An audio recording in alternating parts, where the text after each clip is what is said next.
आपण स्वातंत्र्य दिवस साजरा करायचा नाही. का? एवढे सुखसोयी होत आहेत.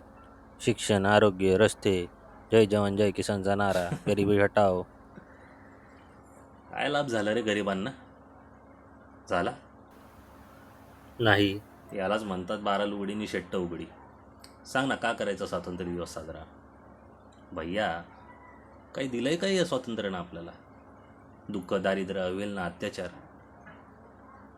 कोणत्या गाडवीचं नाव आहे स्वातंत्र्य? कसली वांजुटी सस्यश्यामलम भूमी आणि कसला तो विजयी विश्व तिरंगा प्यारा.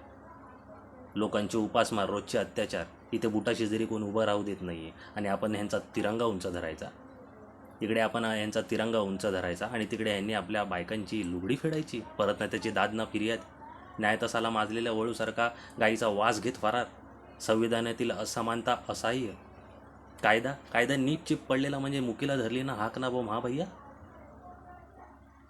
आणि अशी परिस्थिती असताना रौप्य महोत्सव साजरा करायचा नाही. आपण रौप्य महोत्सव नाही, काळा दिवसच साजरा करायचा. करूयात. भैया, तुझा लेख आपण विद्रोहीत छापलाय. त्यात हे मुद्दे येऊ दे.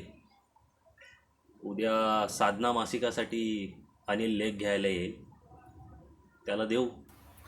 वा, पण आता पॅन्थरचा प्रोग्राम काय? आझाद मैदानावर मोर्चा. मला समजलंय रात्री विधिमंडळ अधिवेशन आहे. रात्रीच आपण मोर्चा न्यायचा. पत्रकं काढ. प्रत्येक छावणीत पोचलंच पाहिजे.